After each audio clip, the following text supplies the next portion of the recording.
Hello student, स्वागत है आपका मेरे चैनल पर। आज हम Gujarat board class 9 social science, उसका यहाँ पे चैप्टर है 10 ऑर्गन्स ऑफ गवर्नमेंट, उसका पार्ट 4। उसमें हम बात कर रहे थे गवर्नर के फंक्शन के बारे में। उसी में हम कंटिन्यू करेंगे। ओके, तो डायरेक्टली हम ये वीडियो स्टार्ट करते हैं। आप देख सकते हो कि यहाँ पे गवर्नर के फंक्शन जो है पार्ट 4 में यहाँ पे लिखे हुए हैं। ठीक है, तो पहला फंक्शन है, it can be remove before the expiry of the terms. मतलब कि गवर्नर को हम पहले, जब उसके टर्म एक्सपायर होता है उससे पहले हम उसको रिमूव कर सकते हैं। ये पावर जो प्रेसिडेंट का था। और ही और सी इज़ द कॉन्स्टिट्यूशनल हेड और formal of head of the state. हम कह सकते हैं कि जो काउंसिल जो है असेंबली होती है, तो काउंसिल होती है, उसका जो हेड होता है वो भी कौन होता है? गवर्नर होता है। और दूसरे उसके फंक्शंस क्या है वो यहाँ पे डिस्कस किए गए हैं। He appoints the chief minister who has clear majority. वो अपने कोई भी स्टेट में जो चीफ मिनिस्टर होता है उसका सिलेक्शन वो करता है गवर्नर। जो भी पार्टी आती है, सपोज मानो कि बीजेपी या तो कांग्रेस है, जिसमें से जो भी पार्टी यहाँ पे जीतती है स्टेट के अंदर, तो स्टेट में जीतने वाली पार्टी में से किसको सीएम बनाना है वो डिसीजन कौन लेगा? गवर्नर लेगा। ओके, फिर appoints the council of ministers. मतलब कि पहले हमें ये भी बात हमें याद रखनी है, यहाँ पे डिसाइड तो पार्टी ही करेगी कि कौन सीएम बनेगा। ओके, लेकिन जब सीएम बनने के बाद उसको जो टेकन ऑथ जो होगा, शपथ ग्रहण करने का जो प्रोग्राम होगा, उसमें टेकन ऑथ करने का और अथॉरिटी जो है उसको हैंड ओवर करने का काम जो है वो गवर्नर करता है। ठीक है, फिर दूसरा जो था यहाँ पे काउंसिल ऑफ मिनिस्टर को अपॉइंटमेंट देना। एडवोकेट को जो जनरल एडवोकेट है उसको चेयरमैन, एसपीएससी सभी मेंबर को यहाँ पे अपॉइंटमेंट्स गवर्नर देते हैं। फिर कभी भी उसको ऐसा लगता है कि हाई कोर्ट में जजेस की जो अपॉइंटमेंट होने जा रही है प्रेसिडेंट के द्वारा, तो उसमें भी प्रेसिडेंट उनको कंसल्ट कर सकते हैं, उनकी सहायता ले सकते हैं। वो अगर गवर्नर अगर चाहे तो वो सेशन जो है लेगिस्लेचर असेंबली का स्टेट लेवल पे वो समन कर सकते हैं, प्रोग्रेस जो सेशन है उसको कर सकते हैं। मतलब जैसे कि हमने देखा था कि प्रेसिडेंट के पास भी पावर था कि वो राज्यसभा और लोकसभा के मेंबर को एक साथ बुला सकते हैं। वैसा ही पावर यहाँ पे गवर्नर का रहेगा। वो भी स्टेट लेजिस्लेचर को साथ में बुला सकते हैं। He can dissolve the state public service commission. वो स्टेट पब्लिक मतलब कि एसपीएससी कमीशन को डिसॉल्व भी कर सकते हैं। तो ये पावर भी यहाँ पे गवर्नर रखते हैं। दूसरे फंक्शन में यहाँ पे बात करेंगे, तो दूसरे फंक्शन यहाँ पे लिखे हुए हैं, he can also issue the ordinates a bill passed by the state legislature. जब भी कोई बिल स्टेट लेजिस्लेचर में से पास होता है तो वो तभी लॉ बन सकता है जब गवर्नर उस पर साइन करते हैं। गवर्नर की जो पोजीशन है वो प्रेसिडेंट की पोजीशन के सिमिलर ही है, लेकिन हमें एक बात याद रखनी है कि गवर्नर के ऊपर भी कौन रहता है? प्रेसिडेंट रहता है। He is the ex officio chancellor of the all university. हर एक यूनिवर्सिटी जो होती है उसमें एक वाइस चांसलर होता है, कुलपति जिसको हम बोलते हैं। ठीक है, कुलपति के ऊपर जिसकी अपॉइंटमेंट होती है वो होता है गवर्नर। ठीक है, मतलब गवर्नर जो है वो उसको अपॉइंटमेंट दे सकता है, और या तो प्रेसिडेंट भी साथ में उसको आ सकते हैं। गवर्नर जो है वो एक्स ऑफिसियो यहाँ पे गवर्नर का यहाँ पे काम रहेगा। वो चांसलर को भी अपॉइंटमेंट वो ही देगा। फिर गवर्नर जो है वो कोई भी पॉलिटिकल पार्टी का हो सकता है, लेकिन उसके बाद उसको ऑनेस्टली वर्क करना पड़ेगा। ठीक है, वो बीजेपी में से आए या कांग्रेस में से आए, लेकिन उसको अपने स्टेट के लिए काम करना पड़ेगा। फिर नेक्स्ट टॉपिक आ रहा है उसमें the chief minister and council of minister. तो ये जितने भी मिनिस्टर होते हैं उसको गवर्नर ही अपॉइंटमेंट देते हैं।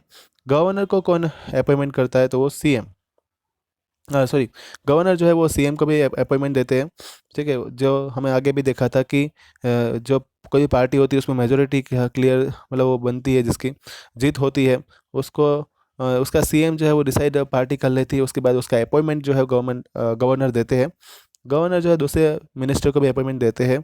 गुजरात के अंदर जो है ये पार्लियामेंट जिसको मतलब अपनी असेंबली जो है वो कहाँ पे आई हुई है, तो इसका हमें याद रखना है। सेक्रेटरीट स्वर्णिम संकुल गांधीनगर में आई हुई है। ठीक है, स्टेट में स्टेट के अंदर कैबिनेट मिनिस्टर है, उसके 4 टाइप्स है: cabinet, state level ministers, deputy levels और पार्लियामेंट्री सेक्रेटरी। तो ये हमें उसके टाइप्स हमें याद रखने हैं। उसके बाद यहाँ पे नेक्स्ट लिखा है सीएम। जब सीएम बन जाते हैं तो सीएम का यहाँ पे वर्कआउट मतलब फंक्शन क्या रहते हैं? तो सीएम जो है distribute the portfolio, rules, policy जो है कैबिनेट मिनिस्टर को डिस्ट्रीब्यूट करते हैं। ही is the path find of the growth of the state. मतलब कि कैसे देश पर्टिकुलर स्टेट का राज्य का विकास कैसे करना है उसका डायरेक्शन वो प्रोवाइड करते हैं। एडमिनिस्ट्रेटिव सिस्टम नेक्स्ट पॉइंट आ रहा है। तो हमने आगे देखा था कि ऑर्गन्स ऑफ गवर्नमेंट को 3 अलग अलग पार्ट में क्लासीफाई किया गया था। उसमें मेन पार्ट था पहला पार्ट जो था वो क्या था, उसके अंदर जितने लेजिस्लेचर थे वो थे, दूसरा था एग्जीक्यूटिव, और तीसरे नंबर पे थे जुडिशरी। तो उसमें जो दूसरा टाइप है एग्जीक्यूटिव, हमने उसके बारे में देखा कि वो लॉ को फ्रेम करते हैं, पॉलिसी बनाते हैं। एडमिनिस्ट्रेटिव एग्जीक्यूटिव जो है वो गाइड्स करते हैं जितने भी स्टेट एग्जीक्यूटिव है। और एक बात हमें इस टॉपिक के अंदर याद रखनी है कि who is the backbone of government. तो उसमें प्रोफेशनली एफिशिएंट पर्सन जो रहते हैं, एक्सपीरियंस पब्लिक सर्वेंट रहते हैं। डिफेंस के अंदर या तो सिक्योरिटी फोर्सेस है, इंटरनेशनल ट्रेड है, या फिर कॉमर्स या न्यूक्लियर एनर्जी प्रोडक्शन है, डिस्ट्रीब्यूशन, बैंकिंग, इंश्योरेंस। और लेवल पे जो भी जितने भी मेंबर्स हैं उनको यहाँ पे सिलेक्शन उसका होता है, वही है इसमें एडवाइस देते रहते हैं, वही गवर्नमेंट के लिए बैकबोन कंसिडर होते हैं। फिर कलेक्टर क्या होता है, तो कलेक्टर जो है वो एडमिनिस्ट्रेटर बोल सकते हैं एक डिस्ट्रिक्ट का। ठीक है, डिस्ट्रिक्ट लेवल पे जो एडमिनिस्ट्रेटर होता है उसको हम कलेक्टर बोलते हैं, जैसे कि जिला सेवा सदन भी हम उसको देखने को मिलता है हमें। तो उसका जो हेड है वो है कलेक्टर। ठीक है, state executive act as a brain behind the welfare of the people. तो ये स्टेट एग्जीक्यूटिव उसके पीछे काम करते हैं, हर एक जो समाज में जितने भी अच्छे काम हो रहे हैं, ठीक है, तो उसके पीछे स्टेट एग्जीक्यूटिव रहते हैं। एडमिनिस्ट्रेटिव एग्जीक्यूटिव जो है उसको हम लिम बोल सकते हैं, वो लिम की तरह ही काम करेंगे। तो यहाँ पे एक एमिकेबल रिलेशन जो है पॉलिटिकल एग्जीक्यूटिव और एडमिनिस्ट्रेटिव एग्जीक्यूटिव के बीच में बनना ज़रूरी है, जिससे गवर्नर्स जो है स्टेट का वो स्मूथली वर्कआउट कर सके। और यहाँ पे थोड़े समाज के अंदर दूषण भी है जिसको हम एविल्स बोलते हैं, एविल्स ऑफ ब्यूरोक्रेसी। ब्यूरोक्रेसी का मतलब यहाँ पे होगा अमलदार शाही। ठीक है, जिसमें हम देखते हैं कि नेपोटिज्म देखने को मिलता है, जिसका बेटा है पॉलिटिक्स, मतलब कि जो पॉलिटिक्स में ऑलरेडी है कोई पर्सन, तो उसका बेटा ही पॉलिटिक्स में जाता है। फिर नेक्स्ट है करप्शन है, डिसऑनेस्टी है, inefficiency, misconduct and escapism. Escapism मतलब अपने काम से भागना, अपना काम नहीं करना। ये ऐसे टॉपिक भी हम यहाँ पे देखते हैं, तो ये भी गलत है ब्यूरोक्रेसी के अंदर। To stop the corruption, corruption रोकने के लिए गुजरात गवर्नमेंट ने क्या किया है, तो उसके बारे में एक लाइन लिखी हुई थी, मैं आपको बता देता हूँ। तो गुजरात स्टेट गवर्नमेंट ने उसका एक सेपरेट डिपार्टमेंट बनाया हुआ है जिसका नाम है एंटी करप्शन ब्यूरो। स्टार्ट किया है ये, उसका टोल फ्री नंबर भी अपनी बुक में लिखा हुआ है 180023444444। ठीक है, तो ये उसका जो है नंबर है वो यहाँ पे लिखा हुआ है। हमें ये अपने एंटी करप्शन ब्यूरो जो है वो पर्टिकुलर जो जहाँ पे भी करप्शन हो रहा है उसका कंप्लेन हम वहाँ पे कर सकते हैं और उसके बारे में जो है जानकारी दे सकते हैं। फिर नेक्स्ट यहाँ पे टॉपिक है मतलब कि उसके अंदर ही है पॉलिटिकल स्टेबिलिटी।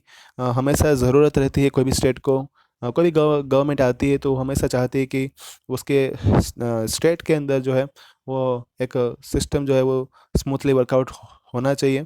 तो ये ऐसा एक्सपेक्ट किया जाता है एडमिनिस्ट्रेटिव सिस्टम के सामने से। अगर वो नहीं कर पाती है तो फिर से वहीं पे प्रेसिडेंट रूल अप्लाई हो जाता है, डायरेक्टली इफेक्ट यही आती है। ठीक है, अगर कोई भी गवर्नमेंट है उसके स्टेट गवर्नमेंट जैसे हम बोल सकते हैं, वो अगर वो रूलिंग अच्छे से नहीं कर पाती है तो वहाँ पे प्रेसिडेंट रूल अप्लाई हो जाता है। अब मानो कि अगर वो अच्छे से काम कर रही है तो उसमें यहाँ पे 3 टॉपिक लिखे हुए हैं। It helps to excel the development, to implementing the various developmental scheme and programs. तो उसके लिए अलग अलग टाइप की प्रोग्राम और स्कीम हमें देखने को मिलेगी। ठीक है, जैसे कि प्रधानमंत्री जन धन योजना है। ठीक है, सोनी योजना अगर स्टेट लेवल पे देखें तो फिर प्रधानमंत्री किसान योजना है, आवास योजना है। ऐसी योजनाएं स्कीम चलती रहती है, प्रोग्राम चलते रहते हैं और उसी के थ्रू डायरेक्टली, जैसे अभी गैस के लिए एक वो योजना आई थी उज्ज्वला योजना। तो वो सबसे बड़ी योजना थी जो जिसमें डायरेक्टली यूज़र को फ़ायदा हो रहा था, डायरेक्टली उसके अकाउंट में पैसे जमा हो रहे थे। ठीक है, फिर हमने और भी देखा जो है माँ अमृतम योजना जो चली थी, फिर आयुष्मान कार्ड योजना है। तो ऐसी बहुत सारी योजना अभी चल रही है, उसके थ्रू डायरेक्टली उसके यूज़र को फ़ायदा हो रहा है। उसके बाद जो है governance at the state level, उसकी डिस्कशन हम पार्ट 5 में करेंगे। ओके, तब तक इतना पूरा रिवाइज कर लेना, लाइक करना, सब्सक्राइब करना। Thank you all.